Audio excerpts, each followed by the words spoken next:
Nous sommes systématiquement dans un combat qui se vit au jour le jour. Et à partir du moment où on n'a pas cette conscience-là du combat pour la langue française, d'ailleurs porté en France par le COMEF, de M. Vialet, si on n'a pas cette conscience de la langue française, ben c'est l'assimilation totale et absolue.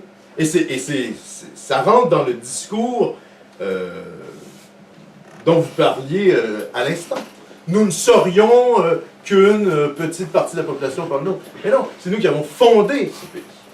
Il est à nous, historiquement. Alors évidemment, le fondement du Canada, c'est nous. Les Canadiens anglais nous ont volé le nom, ils nous ont volé la feuille d'érable, ils nous ont volé l'hymne national, ils nous ont volé le castor, ils nous ont tout volé des symboles historiques pour se les réapproprier et finalement nous traiter comme de, je suis désolé de le dire, mais comme de vulgaires, comment je dirais, une vulgaire communauté ethnique parmi d'autres, ce que nous ne sommes pas.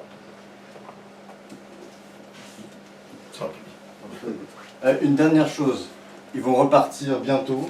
Et il y a un article qui est sorti il y a 2 heures sur l'opinion. Il a été retweeté par le site du Front National. Donc si vous sortez et que vous avez vos téléphones, vous retweetez en mettant un message sur nos partenaires québécois, nos cousins québécois, on fait peur à tout le monde en disant qu'on est attirant, qu'on a des réels partenaires qui nous comprennent. Et surtout, au Québec, ça va leur faire une grosse pub et ça va emmerder leur système.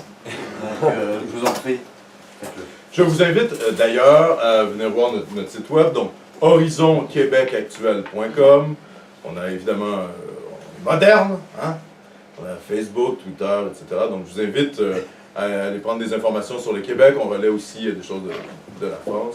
N'hésitez pas, ça va nous faire plaisir de poursuivre les liens qui nous unissent par les réseaux sociaux, par Internet, même si nous sommes à 6000 km de distance. Donc, mais encore une fois, on est très, très émus et contents de vous avoir rencontré. On vous l'a dit, hein, pour nous, de voir plein de jeunes comme ça, ça fait tellement du bien. Si on faisait, je ne veux pas être méchant, mais je vais le dire puisqu'on est en jeu. Bien sûr.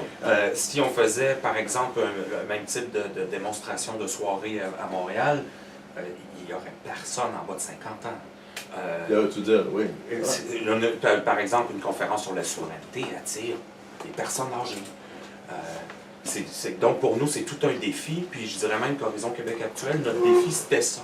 C'est essayer d'aller chercher la jeunesse, puis en s'inspirant du Front National, pour être capable de porter un discours qui va attirer des jeunes, parce que là, c'est un peu la catastrophe.